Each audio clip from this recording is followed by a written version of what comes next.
Yuk. Assalamualaikum warahmatullahi wabarakatuh. Waalaikumsalam warahmatullahi wabarakatuh. Saya Nismala Dani Wahid dengan 5 dan 40 selaku moderator dan notulen dari Mbak Sasti Ramdhani Widya Putri. Silakan Mbak Sasti.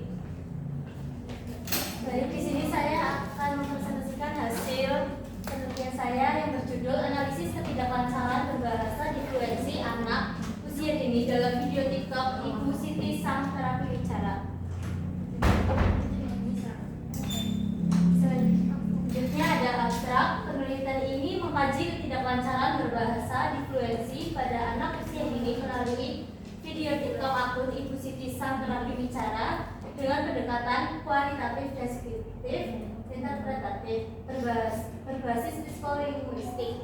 Data berupa tuturan anak yang menunjukkan pengulangan, keregangan suara, dan jeda dianalisis melalui tahap identifikasi, klasifikasi, dan deskripsi, dan interpretasi. Hasilnya menunjukkan 3 jenis utama di fluensi tersebut sebagai bagian dari hambatan sementara dalam proses perencanaan dan pelafalan bahasa. Proses faktor penyebabnya meliputi perkembangan bahasa, kondisi mental, keturunan, serta lingkungan sosial dan emosional. Disimpulkan bahwa difluensi merupakan bagian normal dari perkembangan bahasa anak, namun tetap perlu diperhatikan agar tidak berkembang menjadi gangguan yang lebih serius. Selanjutnya ada pendahuluan. Bahasa merupakan sarana komunikasi manusia untuk menyampaikan gagasan, emosi, dan pengalaman, sekaligus membangun interaksi sosial dan kemampuan berpikir. Para ahli seperti Chan dan Grida Laksana menegaskan bahwa bahasa tidak hanya berfungsi sebagai alat komunikasi, tetapi juga sebagai pembentuk makna dan budaya dalam kehidupan sosial. Peran bahasa menjadi sangat penting terutama pada anak usia dini yang sedang berada dalam tahap pengembangan bahasa, karena pada fase ini perkembangan kognitif, sosial, dan emosional sangat dipengaruhi oleh kemampuan berbahasa. Selanjutnya, difluensi merupakan bentuk ketidaklancaran berbicara yang ditandai dengan pengulangan bunyi atau kata, perpanjangan suara, serta jeda yang tidak wajar. Dalam kajian psikolinguistik, fenomena ini terjadi akibat gangguan pada proses produksi bahasa melalui dari perencanaan hingga pelafalan ujaran. Salah satu bentuk difluensi yang umum adalah gagap, yang sering dialami anak-anak karena sistem bahasa mereka masih berkembang. Penelitian sebelumnya menunjukkan bahwa difluensi merupakan hal yang umum pada anak usia dini dan tidak hanya berkaitan dengan kemampuan bahasa, tetapi juga melibatkan proses berpikir yang kompleks. Selain itu, ketidaklancaran berbicara dipengaruhi oleh berbagai faktor seperti kondisi psikologis, lingkungan, sosial, dan faktor biologis. Interaksi dalam keluarga, tekanan emosional, serta perkembangan neurologis anak turut berperan dalam munculnya difluensi. Di era digital, fenomena ini semakin terlihat melalui media sosial seperti TikTok yang menampilkan konten terapi bicara, sehingga memberikan gambaran nyata tentang kondisi anak dan penanganannya. Oleh karena itu, penelitian mengenai difluensi pada anak usia dini penting dilakukan untuk memahami jenis dan penyebabnya secara menyeluruh dan perspektif psikolinguistik, serta memberikan manfaat bagi orang tua, pendidikan, dan praktisi. Selanjutnya ada kebaruan penelitian. Kebaruan dari penelitian ini terletak pada pemanfaatan media sosial, terutama pada platform TikTok sebagai sumber data utama dalam analisis psikolinguistik. Berbeda dengan penelitian sebelumnya yang umumnya mengandalkan observasi di lokal resmi seperti sekolah atau tempat terapi bicara. penelitian ini menggunakan data alami yang berupa video interaksi terapi bicara yang dipublikasikan secara online. Metode ini memberikan keuntungan karena data yang diperoleh lebih otentik, spontan, dan mencerminkan keadaan sebenarnya anak dalam proses berbicara.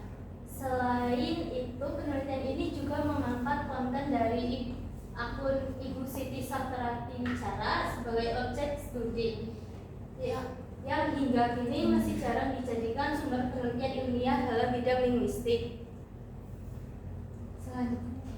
Selain itu, keunikan dari penelitian ini terletak pada penggabungan analisis jenis-jenis influensi dengan pendekatan psikolinguistik secara menyeluruh. Penelitian ini tidak hanya menjelaskan berbagai bentuk ketidaklancaran dalam berbahasa seperti pengulangan, perpanjangan, dan jeda, tetapi juga menghubungkan dengan proses mental yang berlangsung saat anak kecil memproduksi bahasa. Dengan demikian, studi ini memberikan sumbangan yang lebih mendalam dibandingkan dengan penelitian sebelumnya yang lebih banyak fokus pada deskripsi fenomena tanpa menginvestigasi faktor kognitif yang menjadi dasar. Diharapkan hasil dari studi ini bisa memperkaya kajian di bidang psikolinguistik sekaligus menyajikan perspektif baru dalam memahami perkembangan bahasa di era digital. Selanjutnya adalah dasar teori. Yang pertama ada hakikat bahasa dan perkembangan bahasa anak usia dini. Bahasa merupakan sistem tanda yang digunakan manusia untuk berkomunikasi, menyampaikan gagasan, emosi, dan pengalaman, serta membangun interaksi sosial.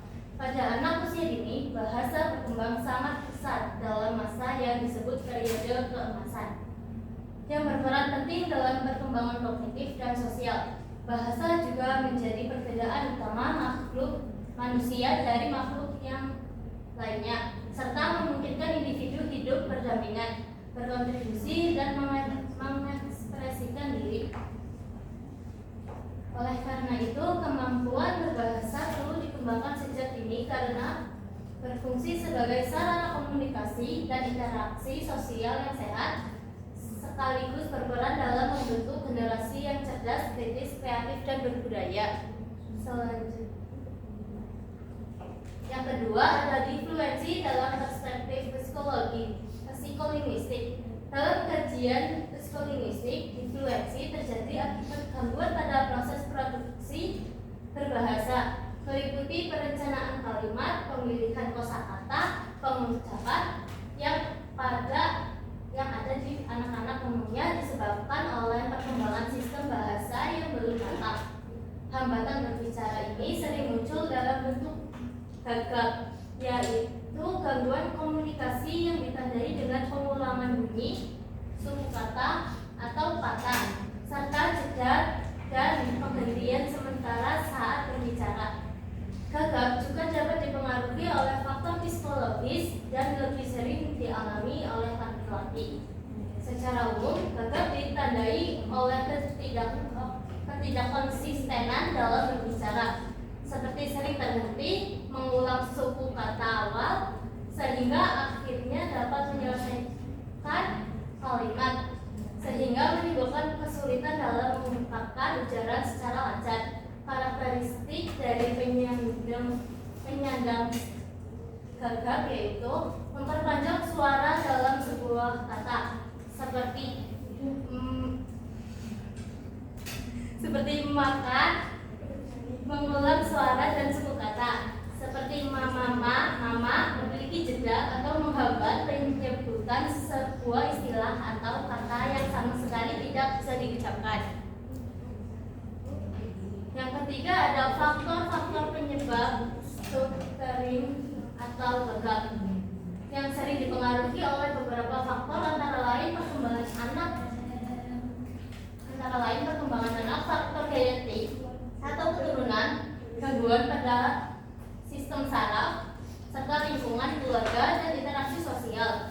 Kondisi ini sering membuat individu mengalami kesulitan dalam mengembangkan diri akibat hambatan sosial yang dihadapi, sehingga memunculkan rasa rendah diri dan kecenderungan menghindari situasi sosial.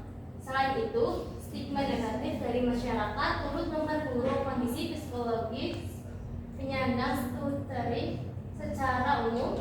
Penyebab utama gagal meliputi pertumbuhan anak yang belum matang, gangguan neurogenetik, faktor keturunan, serta tekanan dari orang tua atau lingkungan keluarga. Selanjutnya, ada metode penelitian. Penelitian ini menggunakan metode kualitatif dengan pendekatan deskriptif dan interpretatif untuk mengkaji ketidaklancaran berbahasa pada anak usia dini secara mendalam. Secara deskriptif, penelitian ini bertujuan mengurangi berbagai jenis influensi dalam tuturan anak. Sedangkan secara interpretatif berfokus pada pemahaman faktor-faktor penyebab berdasarkan perspektif psikolinguistik. Selanjutnya, data penelitian dipengaruhi secara online. Penelitian diperoleh secara online melalui platform TikTok, khususnya dari video pada akun Ibu Siti Sang Terapi Bicara. Populasi penelitian mencakup seluruh video yang menampilkan tuturan anak usia dini. Sedangkan sampel dipilih secara kursif dengan kriteria video yang menampilkan anak usia dini membuat tuturan anak secara langsung, video yang menunjukkan adanya gejala influensi.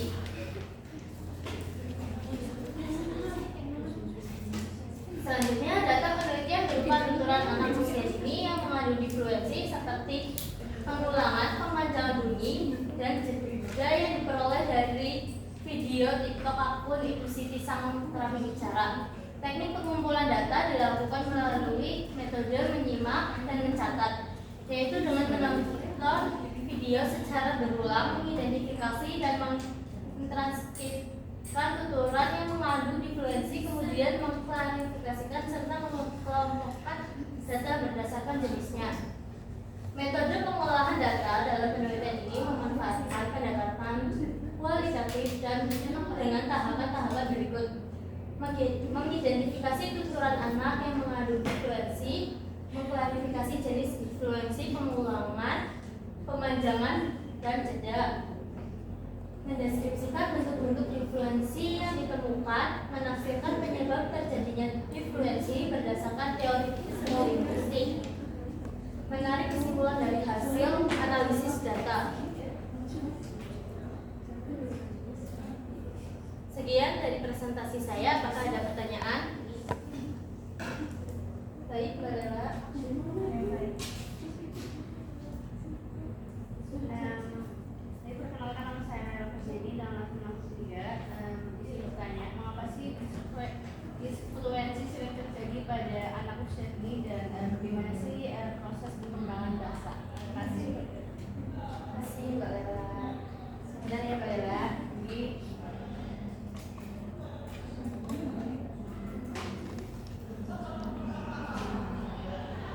Baik, izin menjawab. Influensi sering terjadi pada anak usia dini karena pada fase ini anak sedang berada dalam tahap pemerolehan dan perkembangan bahasa yang sangat pesat. Namun sistem bahasa belum matang. Dalam proses perkembangan bahasa, anak harus memulai beberapa tahapan, yaitu perencanaan ujaran, pemilihan kosakata, dan pelafalan. Ketiga, proses tersebut belum berjalan secara lancar, secara otomatis dan sempurna pada anak kecil, sehingga sering terjadi gangguan ketidaklancaran saat berbicara. Selain itu, kemampuan berpikir anak sering berkembang lebih cepat dibandingkan kemampuan bicaranya. Akibatnya, anak sudah memiliki banyak ide atau gagasan yang ingin disampaikan, tetapi belum mampu mengungkapkannya dengan lancar. Hal tersebut menyebabkan munculnya gejala seperti pengulangan kata, pemanjangan bunyi, atau jeda saat berbicara. Oleh karena itu, influensi pada anak usia dini merupakan hal yang sangat wajar berkaitan dengan proses penyesuaian antara perkembangan kognitif dan kemampuan bahasa yang masih dalam tahapan penyempurnaan. Bagaimana, Mbak Lela? baik, terima kasih Mbak. Mungkin sekian dari presentasi saya. Mohon maaf apabila ada kesalahan. wabarakatuh.